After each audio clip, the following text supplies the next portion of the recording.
This now. So it is 1:30. Today is going to be over compliance and commissions.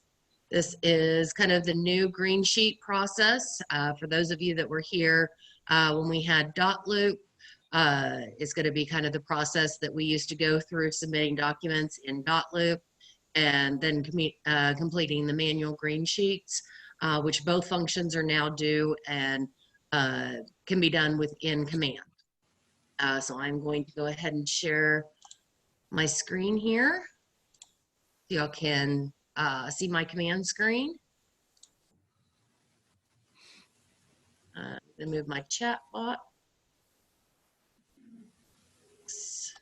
over here. So if y'all have any questions, feel free to unmute yourself and or type something in the chat function as I will be monitoring that on my second monitor here.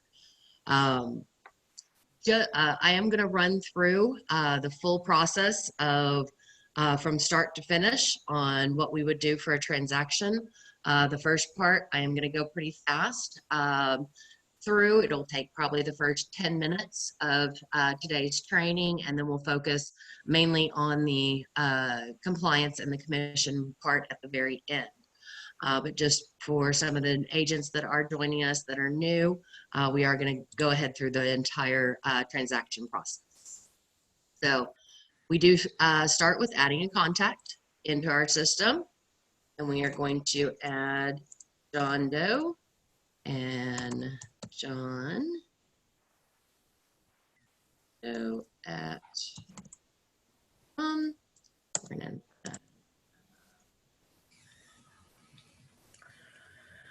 phone number, and we're going to add them into a contact. Oh, I don't like this, so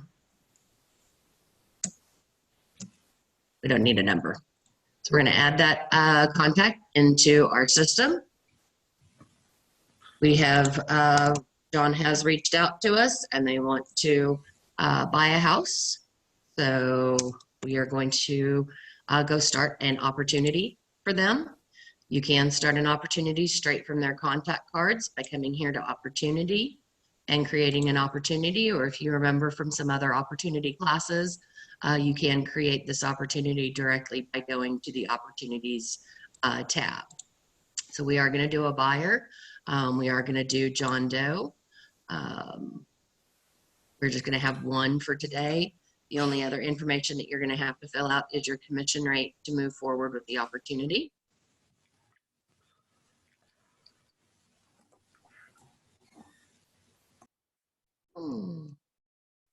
Tiny little opportunity. So in order for y'all to see that better, I'm going to go ahead and get out of here. I'm going to go into my opportunities.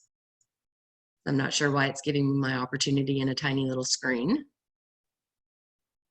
So we're going to go into the opportunities. I'm going to come into my list and select my opportunity. Now it's larger, so y'all can see this.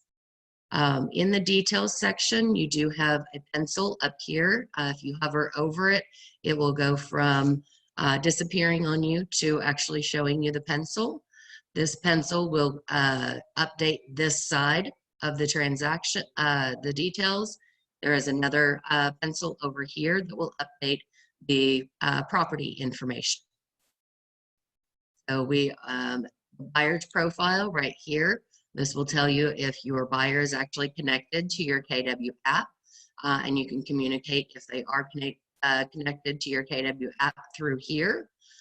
Then you have your documents section. In your documents, to start the transaction and start the contract, you're going to come over here to start a transaction, and we're going to choose to start this in DocuSign. That is going to open your room.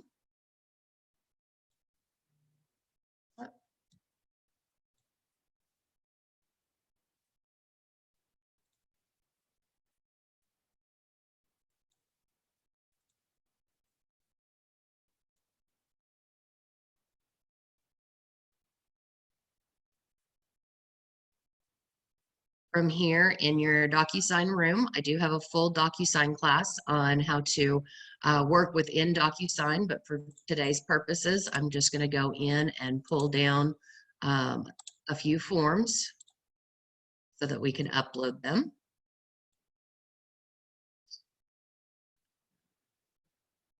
We're going to do an addendum. We're going to do a temporary lease.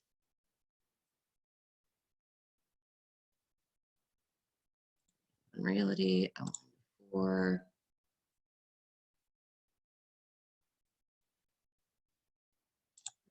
financing.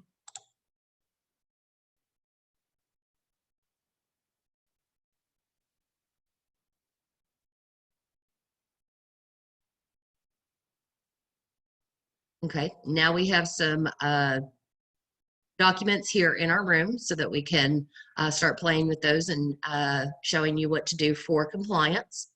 So for the purposes of today's class, we're going to assume that these forms have already been negotiated and signed.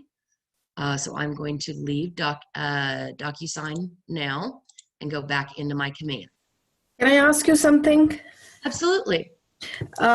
Let's say if we send the document that both parties signed. I wanted to execute it, but I could not do it because I didn't know how to put that date in there, because if I was doing it, it was telling me to go to room and be a participant and all that.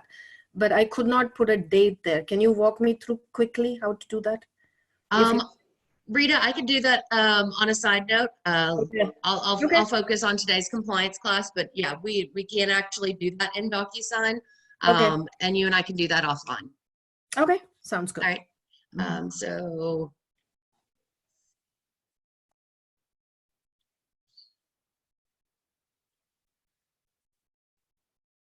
I just made myself a quick note. I'll follow back up with you, Rita. So now is where compliance starts. So you're back here in your opportunity. Again, if you were coming in brand new to Command, you would come down here to the opportunity applet. You would find the name of your opportunity. And now we want to submit this for compliance. So number one, you need to start with your details section. So in your details section, you need to come over here and edit this first left-hand column. And you need to make sure that the opportunity name has the address included in it. So if my address is 123 Main Street, Texas, you want to make sure that this address is included in your opportunity name. Now, you do not have to have the last name of your client and this type of transaction in here to be compliant. My recommendation is to keep that in here just for your organization and your ability to know what the address is, who you're working with, and what side of the transaction you're on. The reason I do suggest that is we have had a number of cases where somebody has done intermediary.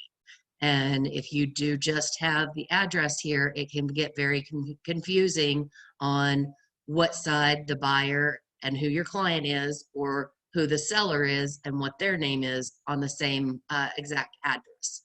So this is just a good rule of thumb and a good habit to get into, where each opportunity does have the address for compliance, the last name of your client, and the type of transaction. So with that, you will come down here and make sure everything else is added as well. So you'll want to come in here and get your contract date. So if we have a contract date of April 3rd, let's see, sorry, contract's going to be much closer. We're doing this April 24th.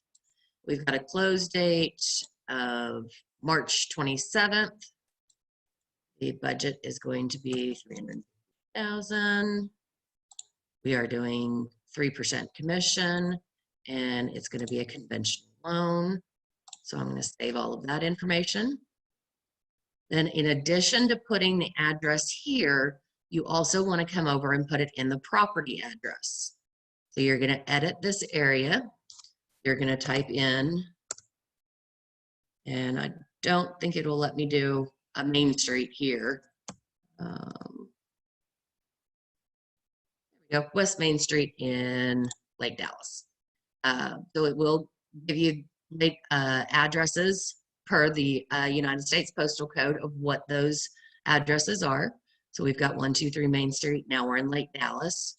So we're going to save that. And now your opportunity has been updated with your correct opportunity name and the property address. The next section you're going to go to is documents. You're going to come over to your documents, and in a buyer's opportunity, there is going to be a consultation folder, a under contract folder, and a closed folder. On a listing, this is going to change to listing folder, under contract, and closed. And then on your leases, there's actually not going to be a third section. It's just going to be your under contract for your lease and your closed.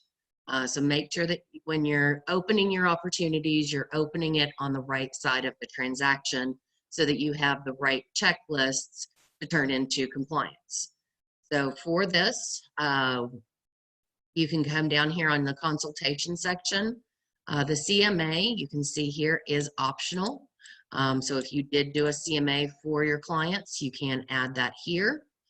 Your buyer's representation agreement is a required, fully executed document. So if you did have one of those, you would click on add. If that is a manual buyer's representation agreement, which sometimes it will, guys. If you're sitting at somebody's kitchen table and you're talking about them purchasing a home, you want to make sure that they're signing that buyer's rep agreement as soon as possible, as well as the IABS. So those may have been wet signature documents. You might not have sent those through DocuSign, and that's fine. You can come here, go manual, scan those to your computer, and you can upload them from here. Let's see if I have a buyer's rep. So here's actually a buyer's rep right here. And you just click on that. Please try to document again later. So,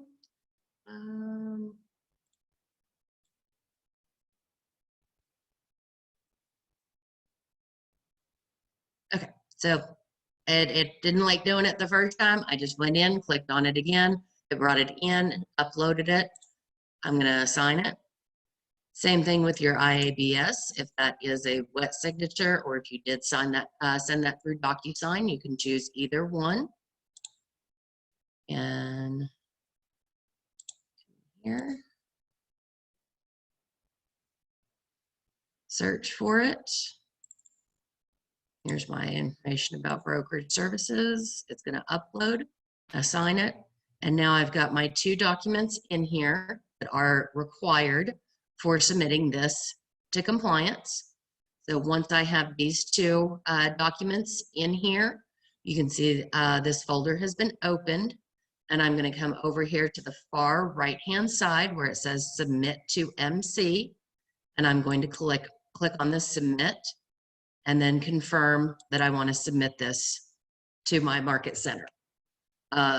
These documents for a buyer, as soon as a buyer's representation agreement and an IABS has been signed, these are due to the market center within 72 hours.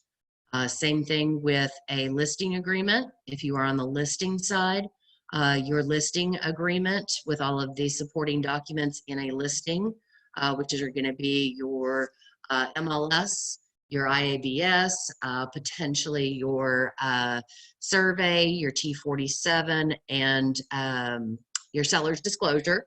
So those documents do have to be completed all together. And once those documents have been completed, you do need to submit your listing side within 72 hours of that listing agreement being signed. Occasionally, the MLS does take longer than 72 hours. I believe it allows for 5 days.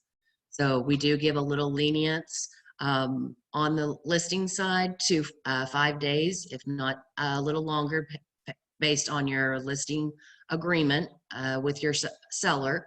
But as soon as those are completed, please get them to compliance so we can get those reviewed and back to you. These sections do not have to be submitted together. They can be submitted at different times. So the second section is going to be under contract.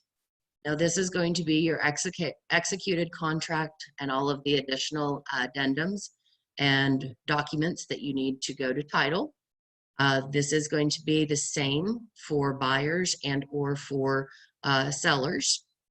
So you are going to have an executed contract. We're going to go ahead and add that file. And for purposes of today, we're going to go to DocuSign, where I downloaded those files. And now you can see DocuSign will put me directly into the room that was attached here. I can find the 1 to 4 family residential contract. We're going to assume that this is signed and executed. I'm going to click on that and assign it.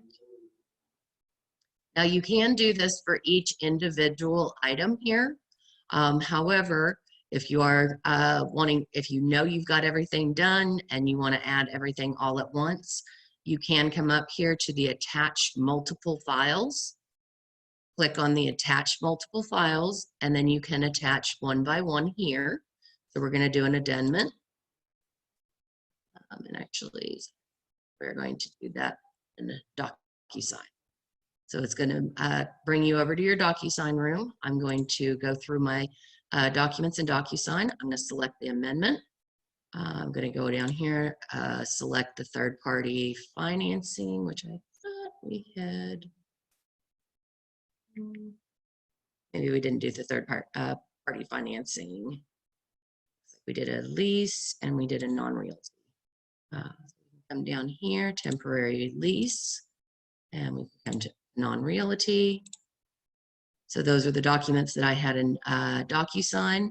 Now I can come over here to manual.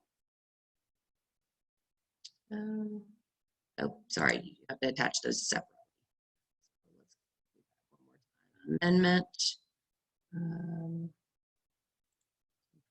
Lease. Non-realty. And there's my third party. So I've got all of these. I attach those. It will automatically upload all of those together. But now maybe I have my auction and my earnest receipts, and those are scanned into my computer because I did not do those through DocuSign. So I'm going to go ahead and attach multiple files again, but this time I'm going to go manually. And maybe it's my seller's disclosure. And let's see if I have.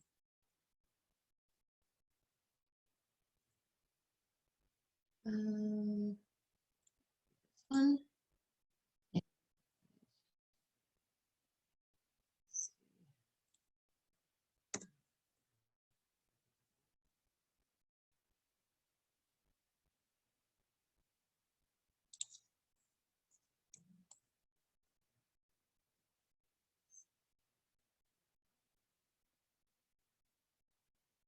I don't seem to have any receipts. Add that. Okay. Oh, I didn't like that one, so I'm going to go ahead and we'll just pretend that we did more here, and then we're going to attach those files. And now I have all of my files ready and in here that we need. Now, the other thing you might be asking is, what if I have a file that's not in this list? Recently, we've been doing a lot of inspections. Inspections have come back and needed further testing, whether that's hydrostatic testing, whether that's foundation or roof. But maybe you have two. You have an initial inspection report, and then you have a foundation report. You can come up here and add an item, which is an item in this list. So you'll click on add an item. You're going to name the document. So this may be roof inspection.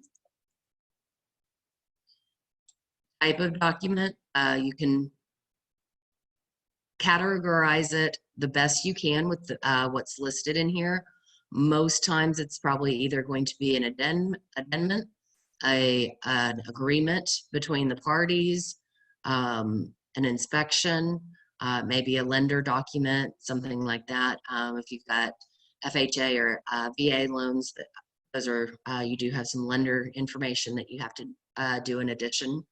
But this is going to be an inspection, and then it's going to ask you where is that document. So it's going to be in here, and again, I'm just going to browse. See what I have in inspections. Oh, that one.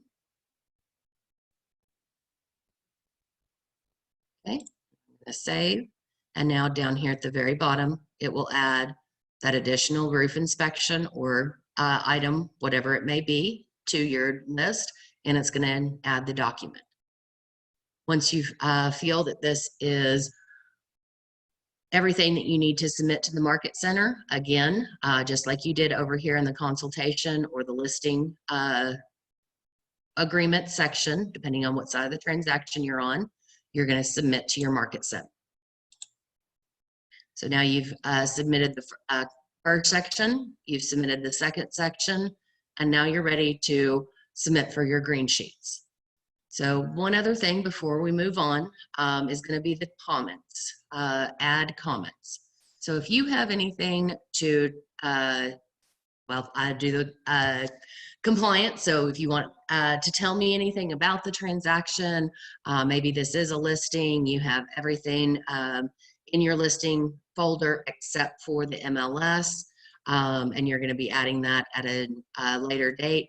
You might want to put, if I have any comments back to you regarding what you've submitted, and it looks like I might be frozen for just a minute. There you go. If you do the @ symbol, it is going to give us a notification.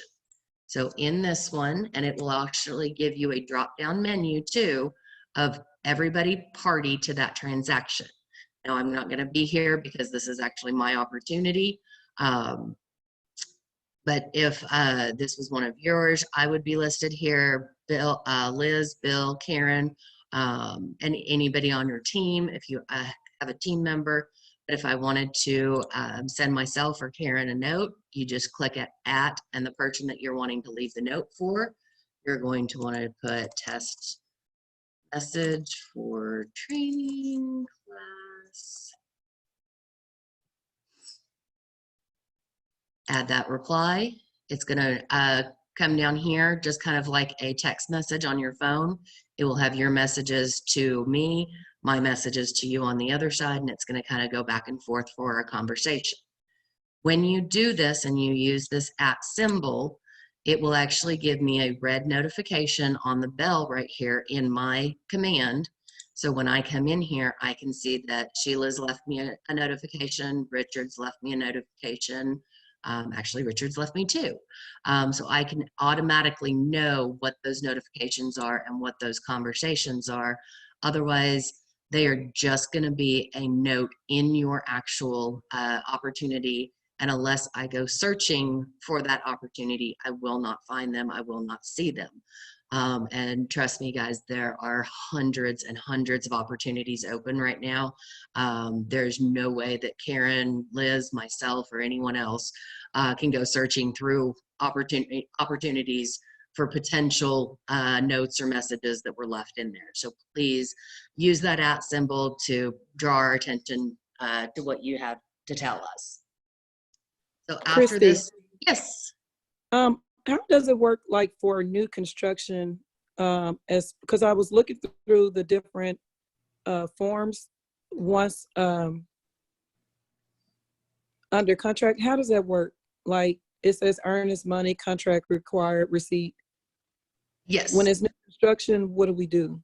So new construction, most new constructions only have the construction contract. So you'll have just the executed contract. For new construction, you usually don't have a lot of other documents. You may have a copy of the earnest money or the security deposit that they have put down with the builder.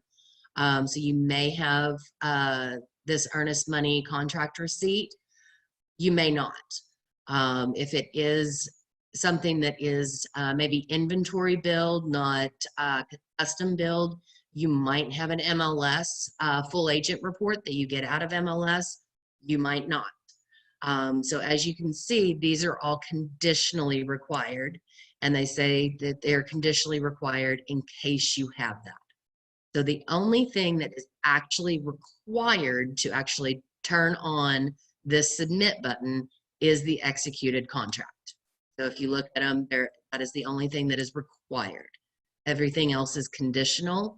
Well, it actually does say this one is required, but it will let you submit without this earnest contract receipt. Okay, thanks. For new construction, just for those of y'all that are on here, side note, because I do a lot of new construction with my clients, there's also 2 additional forms that you would really, I suggest you use. They are the TILA RESPA disclosure addendum and the third-party inspection addendum. Both of those are great to have signed by your clients. The TILA RESPA addendum is actually one that you can provide to the new construction builders to release the information on the transaction to your brokerage, which is very important, especially if it's maybe not something through MLS, that we do have access to all of the details of that transaction. And the third-party inspector addendum is a good addendum to just cover yourself in educating your clients that while there may be walkthroughs on the new construction, while there may be a warranty on the construction work, it is always advisable to get a third-party inspection, just as you would on any other resale house. And if they do not want to do that third-party inspection, it just protects you in them acknowledging that you have given them that information. So side note there, as on compliance for new construction, you don't have to use those forms. Don't go tell Liz that I told you you had to, but they are highly recommended. I use them on all of my new construction deals, but they are very good addendums. So check those out. So going forward, on the next step, once you get these submitted, you do not have to wait until these are approved to continue on to the commission section or what is the new green sheets. To do that, you come over to the next tab that's highlighted, which is offers. As you see right now, the commission section is grayed out and you cannot get to it. So first you have to go to the offers. In offers, you have to add the information of the transaction. So you add the new offer. You can title this anything you want. If you're on the buyer side, you can title it final offer. If you're on the seller side and maybe you're doing multiple offers, maybe you're going to name it Smith offer, Jones offer, whoever the client is. And you can do multiple offers here, and I am going to do that just so you can see what will happen on the sales side too. So the offer is going to be from the Smiths. The offer date is today. They're closing at the end of the month. So we're going to close on the 31st.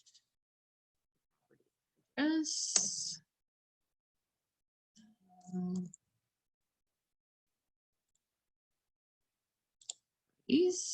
So it's going to pull your parties in and you, no matter what side you're on.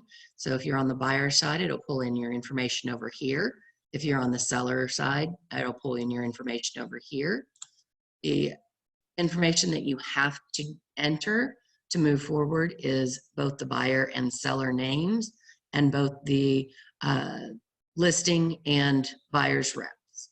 So I'm just going to add TBD in here to allow me to move forward. I would suggest putting as much information in here as you can. This is all for you. This is all your file cabinet. It's for your information looking back years from now. I know all of us need to keep our records for track, and this is your file cabinet. This is what is in here. So we're going to do 400,000 on. You do have to do your cash and your finance amount. No matter which one you're typing in, it will automatically figure your sales price. So if I'm actually over here and maybe I'm typing in my cash here, your earnest amount, same. You can either do a percentage on your earnest amount, or you can do an earnest amount dollar figure.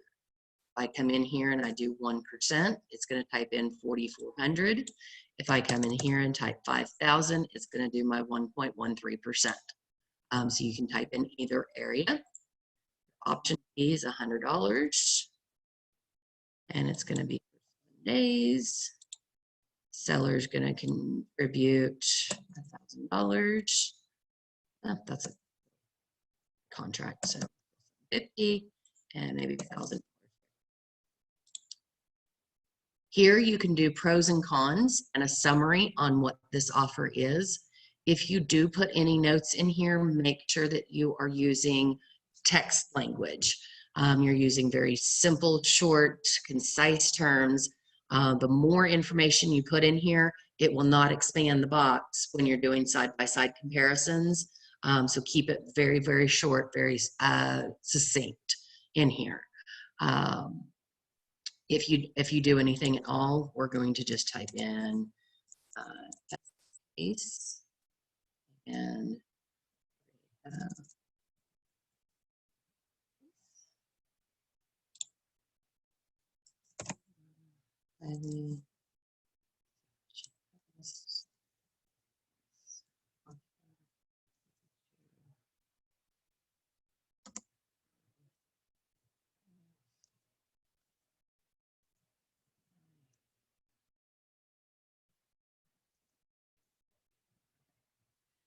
then we're going to save that.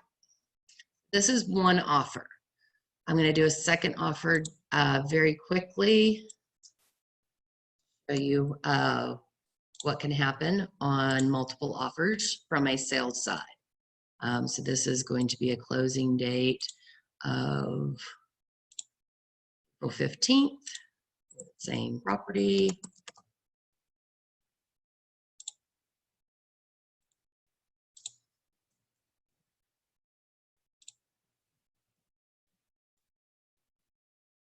Here we're going to put in 80,000. We're going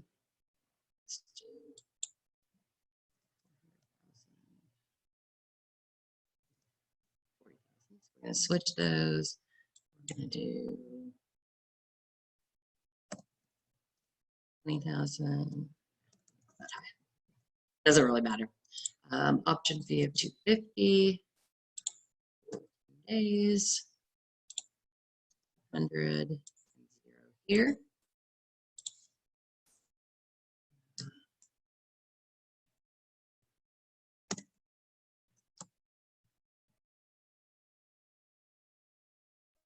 Christy, while you type that for seller under new construction, do we put the builder's name or the salesperson's name? On, oh, the offer? Uh-huh. It could be either or. I would probably put the builder's name. Okay. We're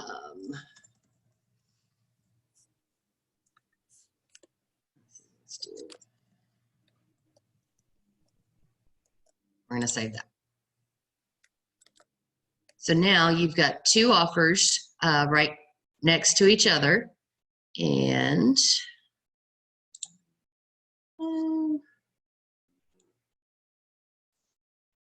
analysis. It was doing this to me the other day.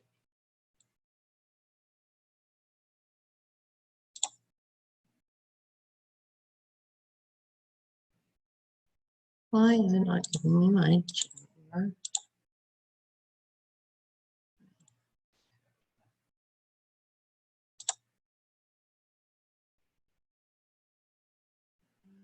is a comparison here. Come on, guys.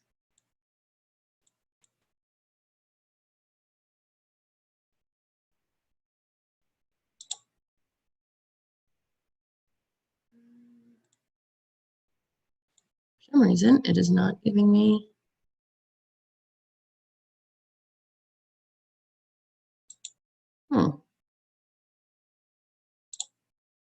Okay, we'll come back to that. There should be a button up here that says compare offers. And I don't know why it's not there, but let's say we're going to accept an offer. And we accepted this offer. So now you have one reviewing and one accepted in the offers. You have to have one of these two accepted before the commissions tab will open. And as you can see right now, the grade commissions tab is now open and you can click through to it. If for some reason you click the wrong one, maybe you clicked in here and you thought this was the one that they were accepting, it's actually this one. Or if this one falls through, all you have to do is come in here and change your response. Yes, it will push it back out here and you can accept or reject a different offer. So I know a lot of times on the listing side, sometimes the buyers fall through and you've got to go to a backup contract or another offer, or even start listing it all over again. So this does allow you to back out and enter in another offer for a secondary contract period. So we're going to accept this offer. It is going to push us over to our commission side. Now it is going to pull in your sales price. It's going to pull in your commission. It's going to pull in, calculate what your commission is going to be on there, your contract, your close date. So everything that you're entering in your offers is automatically going to be pulled through. If you are the listing agent, this is where you're going to put your co-broker payment. So on the buyer side, you don't have a co-broker because you don't pay the listing agent pays you. So again, if this is the listing side, click on co-broker payment. You'll click on what their commission amount is, their tax ID and tax type. You will need to get a copy of their W-9 to fill out this information. I know that is new. It's not something that we've done in green sheets before, but it is something that is asterisked, and it is something that Keller Williams is requiring going forward. So you will want to enter in the tax ID, the tax type. If you have their social security number, if they're an independent, you can choose that. Or if they work for a brokerage like what we do, the EIN is going to be on their W-9, what company they work for, who to pay to. This is going to be the agent that you're paying the commission to, or the brokerage, I do apologize, and then the agent's name. So company is Keller Williams, pay to Keller Williams, DFW Preferred, agent Christy Chumley. Same way if you had Remax, what their Remax office is and what that agent's name is, what their address is of their office, and then add them. We are not going to do that here. It will actually give you an agent breakdown. It will give you a payment breakdown of what the gross commission is, what royalties and company commissions are, and what is left in those actual caps for each area. So if your royalty, what your cap is, what your balance is left, what your company commission is, what you've actually paid in, and what your balance is. Here is where your deductions are. Actually, before I go back through that, your company dollars, this is only updated when Win-More is updated.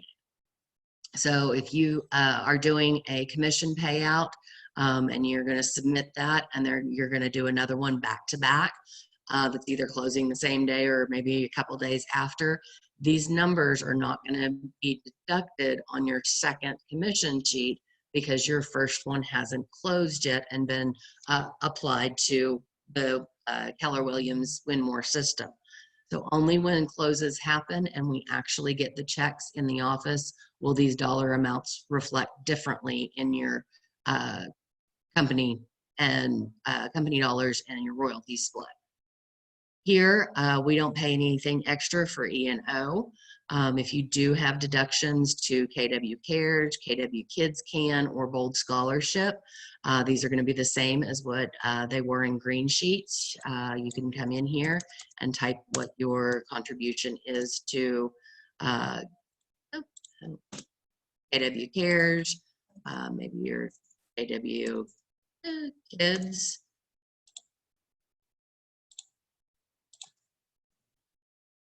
Your Bold.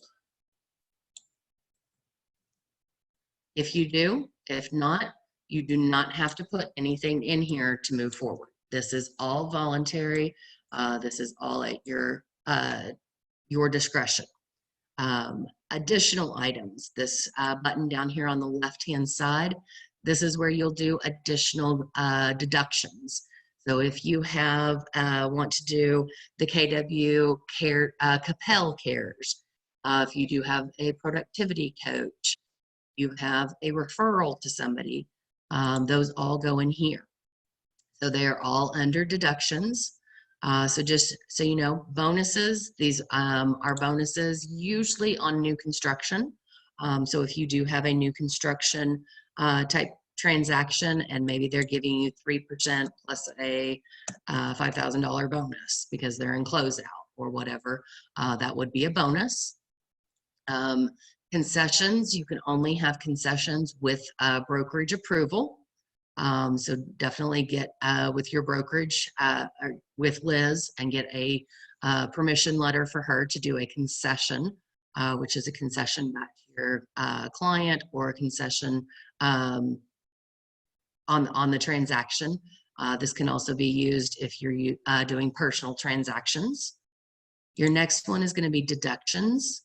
So you're going to do a deduction in the amount of, maybe you pay your productivity coach $150, or maybe it's $350 or $500, whatever that is. Your tax type does not have to be required on a deduction. Your description, so maybe it's a fee. Liz, my productivity coach, and whatever that address is. And since she's inside, I'm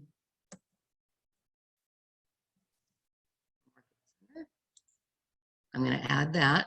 And now it's going to add that coaching fee right here to these deductions. You can also, the other items that mainly come up here are referrals. So you have inside referrals and you have outside referrals. Inside referrals are exclusive of inside our DFW Preferred Market Center.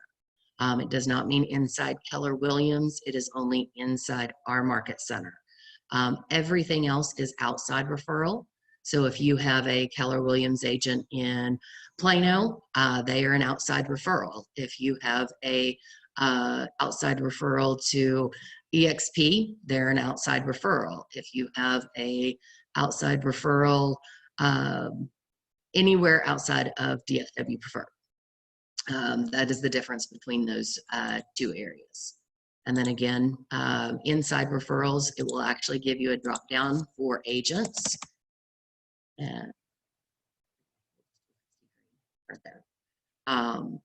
And you can actually begin typing their name in. It will automatically fill if they are an agent inside our office. And then what that is. External or outside referrals are going to look very much like deductions. Once you are done with all of your deductions, you're going to come over here. This is going to give you your summary. It's total commission, your royalty, company currency, or company dollars paid to the agent. And this is going to be duplicated unless you're on a team or you are sharing a commission with somebody else. So paid to agents is $8,000. That's going to list what agent and how much that is going to go to that agent. This was a team, or I was splitting the commission with somebody else, it would list another agent's name and then the dollar amounts that each agent gets to the total paid to agents. This will be total paid to the office. and these are other deductions. Now the key is add note. If y'all remember in green sheets, it does ask you to add the title company's email address. That is very, very important for Karen to be able to send your CDAs over to title. So in lieu of that actually being a question in this commission tab, which KW Labs is working on, but for right now, we need you to add it in notes. So you need to come in here and you need to say title with Susan Smith, and her name is SSMF at altitle.com, and hit add. So now Karen has what title company it is. If it's Alamo Title of Grapevine, go ahead and make sure that you're doing that too. Whatever that title company is, I just used a generic one. The name of the person that the CDA needs to go to and their email address. Once this is all done, you're going to hit submit. I'm not going to do that because it's going to mess up Karen's Win More and Commissions tab. So we're just going to pretend that I have submitted this. It will gray out the submitted button, and it will then tell you that it has been submitted to the Market Center. That is all that there is to compliance and then submitting the green sheets. So anybody have questions? Anybody submitted one already that you got any comments back on, or anybody working through one now that needs help? I do, Christy. Shoot, I just forgot what I was about to ask you. Oh, if you started the green sheet but do not finish it and do not hit submit, does it keep the information, or do you have to start back over again? Nope, it keeps the information there. Okay, thank you. Yeah, it is pretty simple though. Straightforward. As long as you're putting the information in the documents for your files, adding in correct and accurate information in the offers, most everything will auto-populate into the commission section. Really, the only thing that you have to do in commissions is add your co-broker if you're on the listing side, add your additional deductions if you have them, and add the title company and hit submit. Those are really your only three things that you have to do on the commissions side before submitting. Okay, I was walking through the form before you finished it and before I submitted my information. That's why I was filling in everything. I'm like, why am I doing all of this? Okay. So most everything is going to be done here in your offers. And I want to know why it's not doing an offer comparison. It may not be doing an offer. It's not doing an offer comparison because I'm on the buy side. You have to be on the sell side to do an offer comparison. I think I have one in here, guys. Let me run in here. So here's a listing. The difference on a listing, I'll kind of show you all that. We've got a few minutes. Here on the listed, you can see there's a listing agreement, the IABS, the MLS active sheet, seller's disclosure, survey, and T47 are going to be your main documents. You might have an amendment to listing on price or something like that, and you might have a lead-based paint addendum if it is a house built before 1978. Again, same submit here, same under contract, and it'll have the same information as what the buyer's side had. You can see that these I've already submitted, and I actually returned them to get them out of the compliance issue or queue. So if you do have a returned here, that's when you need to come and find out what the comment is that I've submitted it back to you on. And it may be you need to replace a file. So There we go. You might have to come over here, and if this file wasn't right, which it will actually have rejected over here as well, you can just replace the file, find the right one.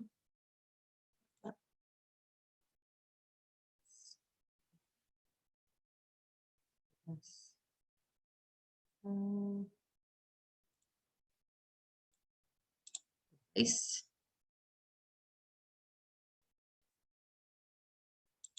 No, I can't do this. Okay, it's going to change that, and then it's going to change that file type to replace, and that's going to throw it back into the queue. You do not have to resubmit to Market Center after you've changed something. It will automatically tell me that it's been changed, and it will flag me. You can resubmit it to the Market Center and have it resubmitted here, but I do check for things that have been changed, resubmitted. So if you do forget that step, I will still see it on changed items. So this now has been resubmitted into the queue, and then it will flag me again that something has been changed on that. So if you are like on the listed side, you've already submitted all the listing documents, and maybe you have an amendment to listing that comes up after the fact that everything else has been approved. When you add that document, it will automatically flag me. So that's just a couple compliance changes on the listing side. Now on the offers, so let me get both of these back into review. So now we've got 2 offers here on the listing side. You can actually select which ones. If you have 3 or 4 or 5, you can select all, or you can select maybe individual 1 or 2 that you want to compare. You're going to click on this compare offer, and it will give you this comparison offer. It will give you the name of the client. It'll give you the cash amount, the finance amount, the earnest, option fee, all of these pertinent information items that do have to be filled out on the contract that will compare the 2 offers. As you can see here, the summary, the pros and the cons boxes are very, very small. So again, keep your comments very succinct when doing this. And then once this comparison, you can actually download this comparison, or you can email the comparison directly to your client. If you download it, it will be in a PDF form, and it will look like this. It's just a quick PDF that then you can actually print out for your clients if you so want to. Get rid of that. We're going to come back to our offers. Again, as soon as you select and accept one, again, it opens up the commissions. Now, this is one additional step that you do have to do for listings, is up here on the top, select from listings. So you do actually have to come in here and you have to select the listing from MLS. So only my listings, or you need to switch to all listings. 9 times out of 10, if you're the listing, it's going to be under your listings.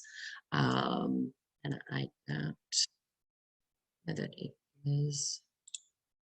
Yeah, it's not going to let me do one because I don't have an actual real listing right now. But just know that before this red line will go away, it will say a listing is required for this opportunity type. Please attach the listing to continue.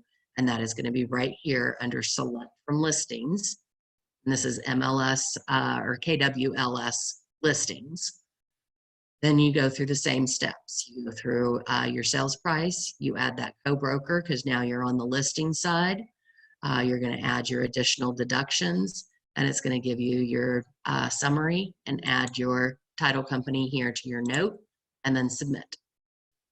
So now you've kind of seen both sides, both the buyer and the listing side of commission, compliance and commissions. So we've got about 5 minutes left on the class, guys. I'd love to answer any questions if you have any. Hope this has been very, very helpful for you. I am going to release this video out on Facebook and hopefully our YouTube channel as soon as I get that set up. But we are going to send it out. So let your fellow agents know where to go watch it right now. But it will be out on the Facebook Live. So any questions? No, Christy, but thank you very much.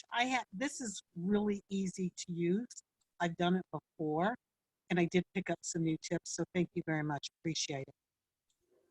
Absolutely. Thank you, Sally. Anybody else have any questions? Nope, I'm good. Thank you, Christy.